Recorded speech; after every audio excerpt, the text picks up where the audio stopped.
안녕하세요. 비탐성 빛의 교회와 함께하는 성경 공부에 오신 빛의 성도님들. 한국은 지금 장마가 한창입니다. 저는 계산을 해보니까 15년 만에 경험해보는 장마더라고요. 좀 끈적끈적하기도 하고 불쾌 지수가 뭐 어쩌고 저쩌고 하기는 합니다만, 그래도 이렇게 창밖에 주르륵 주르륵 시원하게 또 뭐 하루 종일 막 이틀 3일 줄기차게 내리는 비를 보니까요, 또 은근히 반갑고 정겹고 또 좋은 마음도 있습니다. 지금 달라스의 연일 뜨겁고 가무른 날씨가 계속된다고 들었는데요, 하나님께서 달라스에도 시원한 단비를 내려주시기를, 또 우리 각자의 삶 속에 단비의 은혜를 베풀어 주시기를 또 마음 깊이 바라봅니다. 우리 함께 기도하고 오늘 말씀 공부 시작하겠습니다. 하나님 고맙습니다.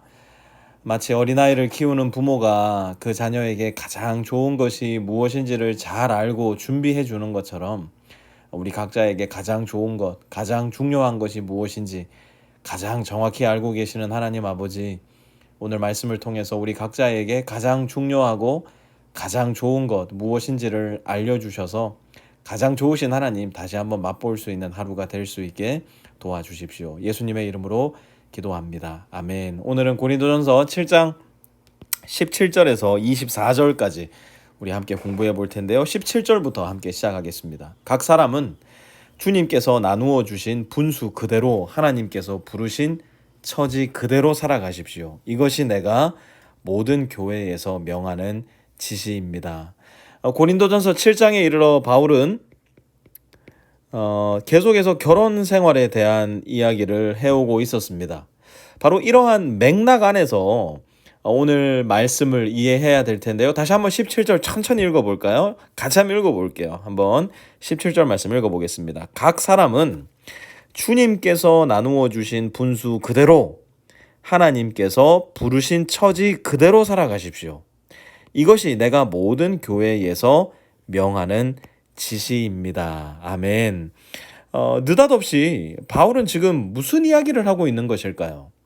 여러분, 혹시 주변에 예수님을 믿고 나서 이 삶의 드라마틱한 변화를 일구어낸 분들 보신 적 있으십니까? 저는 그런 분들의 이야기를 적지 않게 들어보기도 하고 읽어보기도 했던 것 같아요. 그런데 저는요, 사실 이제 그런 드라마틱한 변화의 이야기에 더 이상 그렇게 큰 의미를 부여하지는 않아요. 오히려 그런 짧은 시간에 일어난 큰 변화의 이야기를 더 이상 그렇게 마음 깊이 신뢰하지 않습니다. 왜 그럴까요? 하나님께서 한 인간과 인격 가운데 이루어내시는 변화는요, 사실은 가만 보면 매우 긴 시간을 두고 일어나게 된다는 것을, 또 이 긴 시간이 지극히 평범하게, 때로는 지루하게, 때로는 심심하게, 가장 중요하게는 긴 시간을 두고 일어난다는 것을 제가 많이 발견했기 때문이에요. 고린도 교회 안에도, 여러분 고린도 교회가 어떤 교회라고 했습니까? 생긴 지 얼마 되지 않은 교회, 생긴 지 10년이 채 지나지 않은 교회, 사실 시간상으로 따져본다면 less than 5 years 밖에 되지 않은 교회였다고 이야기를 했는데요. 이러한 짧은 교회의 역사 속에 아주 큰 변화를 성취하려는 열심히 있었던 사람들이 제법 많이 있었던 것 같아요. 이제 예수님을 믿게 되었으니까 내 인생 여기에서 이렇게 큰 사람으로 순식간에 변화를 이루어내야지, 완전히 나는 새 사람이 되어야지, 물론 좋은 마음을 가지고 결단하고 결심한 사람들이 있었을 거예요. 그런데 이 결단과 열심이 너무 지나치다 보니까 하나님의 말씀에 기준을 그만 넘어서 버린 경우도 왕왕 생겼던 것 같아요. 이게 어떤 경우였을까요? 바로 결혼 관계 안에 머물러 있으라는 하나님의 말씀을 지워버리고 내가 혼자 되어서 금욕을 하면서 하나님의 말씀을 거역하여 이혼하는 경우도 적지 않았던 것 같다는 거예요. 그런 사람들에게 하나님은 바울의 편지 속에서 말씀하시는 겁니다. 주님께서 나누어 주신 분수 그대로, 하나님께서 부르신 처지 그대로, 곧 결혼한 사람은 결혼한 그대로 아내의 삶을 계속해서 살아가라는 겁니다. 남편의 삶을 계속해서 살아가라는 겁니다. 거기에 더해서 또 다른 경우가 또 있을 텐데요. 제가 목회하면서 제일 잘한 일 중 하나가 무엇이냐 누군가 묻는다면 좀 웃기긴 한데요. 저는 신학교 가겠다는 청년을 참 많이 뜯어말린 일이라고 말하고 싶어요. 처음 예수님 믿고 마음이 뜨거워서 내 인생 주님께 드리고 싶은데 뭘 어떻게 할 줄을 몰라서 목사님 저 신학교 갈랍니다. 저 목회자 될랍니다. 저 선교사 될랍니다. 말하는 적지 않은 청년들. 저는 참 열심히 뜯어말렸습니다. 왜 그럴까요? 명백히 교회나 성교의 사역 현장이 아니라 일상의 현장 속에서 목사인 저 같은 사람들은 꿈도 꾸지 못하는 일들, 죽었다 깨어나도 할 수 없는 기가 막힌 일들을 감당하면서 바로 그곳에 빛과 소금이 될 수 있는 사람들인데, 그런 사람들이 다 교회 안에 모여 있다면 what a waste. 바울도 똑같은 이야기 하는 거예요.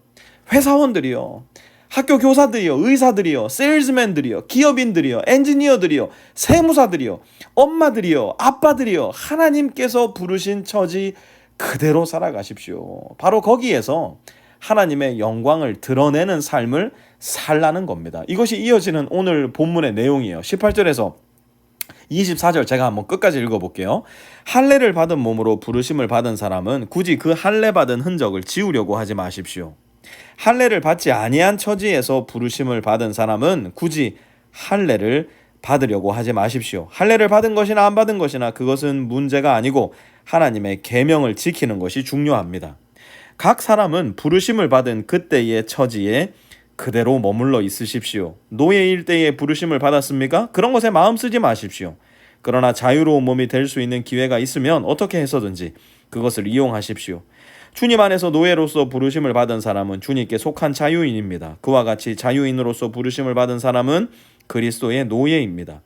여러분은 하나님께서 값을 치르고 사신 사람입니다. 그러므로 사람의 노예가 되지 마십시오. 형제자매 여러분, 각각 부르심을 받은 그때의 처지에 그대로 있으면서 하나님과 함께 살아가십시오. 아멘. 사랑하는 빛의 성도 여러분, 여러분 가정, 거기에 하나님 함께 하세요.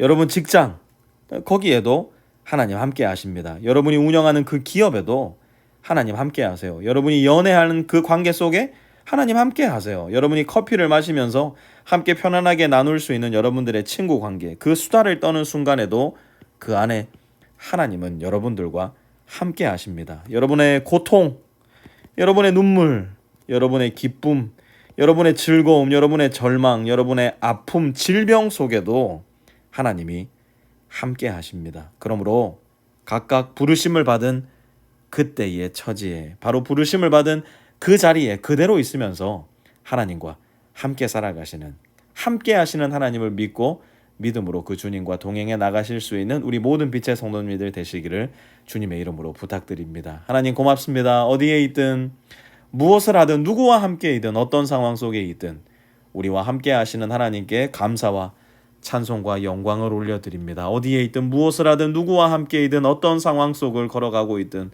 늘 나와 함께 하시는 하나님을 홀로 두지 않고 그 하나님과 기꺼이 기쁨으로 함께 동행하는 나의 하루 될 수 있게 도와주옵소서. 예수님의 이름으로 기도합니다. 아멘.